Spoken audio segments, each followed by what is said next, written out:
નમસ્કાર મિત્રો શંકરભાઈ ચૌધરી શું સુડી વચ્ચે સોપારીની પરિસ્થિતિમાં છે, મૂંઝવણમાં છે અને ખરા અર્થમાં એક નેતા તરીકેની આ મૂંઝવણ કેવી હોય છે?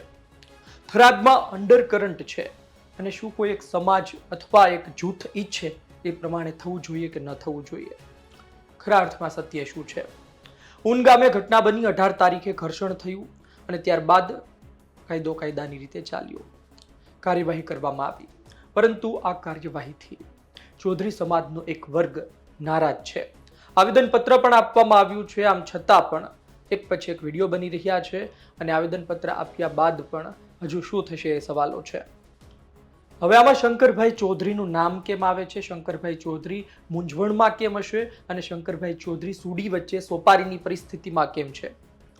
આ બધી વાત કરવી છે, પરંતુ એ વાત પહેલા કેન્દ્રમાં જે વિડીયો છે, જે વિડીયો વાયરલ થઈ રહ્યો છે અને તે બાદ અમારે આ વિડીયો શૂટ કરવો પડી રહ્યો છે, એ તમે સાંભળો, ત્યારબાદ વિસ્તારથી કહું. જય માતાજી મિત્રો.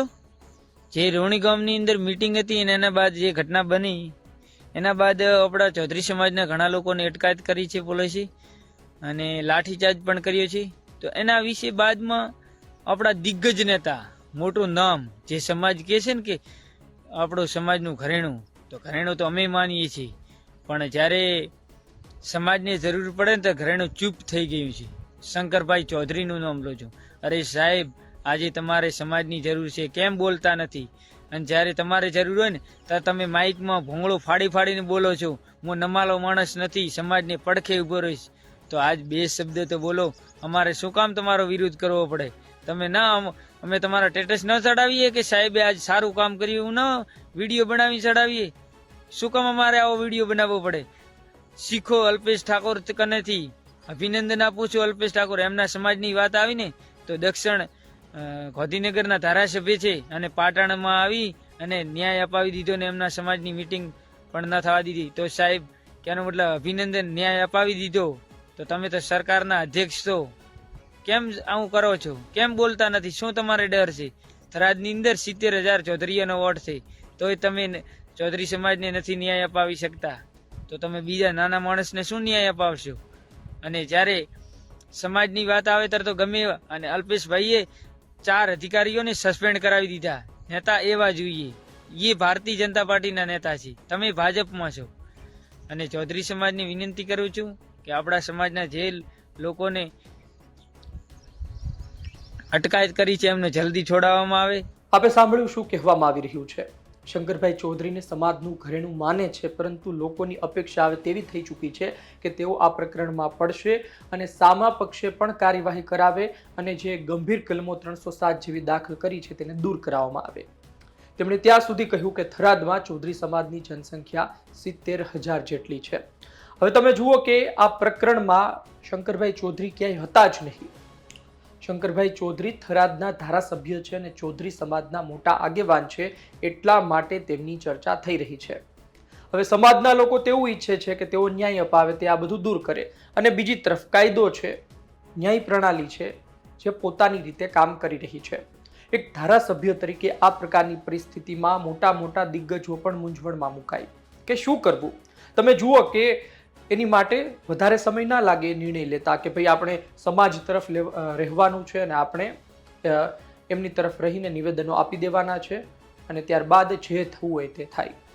આવું વિચારીને નિર્ણય લેતા સમય ન લાગે, પરંતુ એક ધારાસભ્ય તરીકે તમામનું વિચારવાનું હોય છે. પૂરતા પુરાવા છે કે નહીં, એમની વાતમાં દમ છે કે નહીં, એ બોલે છે સાચું છે કે નહીં, અને ખરા અર્થમાં તેઓ નિર્દોષ છે, તેઓ દૂધે ધોયેલા છે કે નહીં, આ બધું વિચાર્યા બાદ ધારાસભ્યએ ચાલવાનું હોય છે. થરાદ સહિત ગુજરાતમાં અલગ વિધાનસભામાં જે તે સમાજની સંખ્યા 1 વે હોય છે, એટલે કે સૌથી વધુ જનસંખ્યા હોય છે.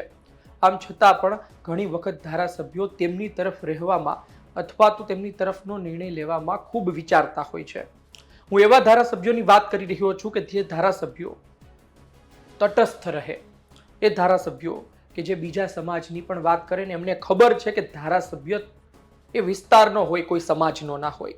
એટલે પહેલી વાત જે આ વિડીયોમાં કહેવામાં આવી રહી છે એ વ્યક્તિની દ્રષ્ટિએ સાચી હોઈ શકે, પરંતુ એ વિધાનસભા અને તમામ સમાજની દ્રષ્ટિએ એ ક્યારેય પણ સાચી ન હોઈ શકે. અને આ જ કારણોસર શંકરભાઈ ચૌધરી પણ મૂંઝવણમાં છે. હવે કાયદાની રીતે કામ કરી રહ્યો છે, કેટલી માગો પણ મૂકવામાં આવી રહી છે. એ માગો પણ આવનાર દિવસમાં જો સંતોષાશે નહીં તો વધુ જોર પકડશે. આ પહેલાં પણ અમે તમને કહ્યું હતું કે મેરઠમાં જાટ સમાજનો એક કાર્યક્રમ થવા જઈ રહ્યો છે. ત્યાં પણ ચૌધરી સમાજના મુદ્દે વાત કરવામાં આવી શકે છે. 307 જેવી કલમ દૂર કરવા બાબતે એવું કહેવામાં આવે છે કે પોલીસે હુમલો કર્યો, પોલીસે ગાડીઓના કાચ તોડ્યા, તો પછી એ સાબિત કઈ રીતે કરવું? અને પોલીસે પણ સાબિત કરવું પડશે. પોલીસે જે 307ની કલમો દાખલ કરી છે, BNSની 109, તો એમને પણ સાબિત તો કરવું જ પડશે. બીજી વાત એ છે કે અલગ અલગ વાતો જે કરવામાં આવી રહી છે તેના પુરાવા પણ રજૂ કરવા પડશે, જે લોકો વિરોધ કરી રહ્યા છે તેમને. પરંતુ સીધી વાત કરું ને તો ગામડામાં રહેતા લોકો, જે તે વિધાનસભામાં રહેતા લોકોને ખોટું લાગી જાય, મનમાં આવી જાય કે ભાઈ અમારી સાથે આ થઈ રહ્યું છે તો અમને કેમ ન્યાય નથી મળતો. હવે પરિસ્થિતિ જે તે હોય તે, જેમ પુરાવા સામે આવશે, અન્ય દ્રશ્યો સામે આવશે, તેમ આપણને ખબર પડતી જાય. પરંતુ અંતે તો ત્યાંના ધારાસભ્ય ભીહમાં મુકાતા હોય છે. હવે શંકરભાઈ ચૌધરી શું કરશે એ ખબર નથી. પહેલેથી તેઓ મૌન રહ્યા છે અને વાવડ તેવા પણ મળ્યા છે કે ઘણી બેઠકો થઈ છે, ઘણી ચર્ચાઓ થઈ છે, ઘણા મોટા નેતાઓએ તેમની સાથે વાત કરી છે. પરંતુ આ બધી બાબતોમાં બોલીને વધુ ફેલાવવું એના કરતાં અંદરખાને શાંત પાડી દઈએ તો પણ સારું કહેવાય. આવેદનપત્ર આપવા પહોંચ્યા ત્યાં પણ એટલી જનસંખ્યા નહીં, એટલે જે જનસંખ્યાનું વિચારતા હતા એટલી જનસંખ્યા હાજર પણ નહોતી રહી. એટલે થોડું ઘણું ડેમેજ કંટ્રોલ તેમણે કર્યું છે. પરંતુ આ ચિંગારી સળગી ચૂકી છે અને આ ચિંગારી મોટી આગ ન પકડે તેની પાછળ પણ હજુ તેમને કામ કરવું પડશે. જોઈએ આવનાર દિવસમાં શું થાય છે. એક વાત 100%ની છે કે બે પ્રેમ કરતા વ્યક્તિઓને પુખ્ત હોય, આર્ટિકલ 21 તેમને અધિકાર આપે છે, તેમને જુદા કરવાનો હક તમને કોઈ નથી આપતું. એ પછી કંકુબેનની વાત હોય કે પછી કિંજલબેનની વાત હોય. કિંજલબેનની વાતમાં વધારે જોર એટલા માટે નથી મૂકવું કારણ કે કિંજલબેન પોતે પાછા આવી જાય છે અને પોતે પાછા વિડીયો પણ અપલોડ કરે છે. એટલે કે કદાચ તેમને લડવું હોત તો તે લડી શક્યા હોત, પરંતુ તેમણે જ કદાચ નમતું મૂક્યું અને પાછા આવી ગયા છે. તો આપણે એવું વિચારીએ અત્યારે કે તેઓ બળજબરીપૂર્વક હોય કે કંઈ પણ હોય, પણ અત્યારે એમના વિડીયો જોયા બાદ આપણે એવું વિચારી રહ્યા છીએ કે તેઓ રાજી ખુશીથી આવ્યા. પરંતુ કંકુબેનને એમના પતિથી અલગ કરવા, એમનું સંતાન છે, આ તો ક્યારેય યોગ્ય ના હોઈ શકે. અને આ થોડી કઈ હરીફાઈ છે.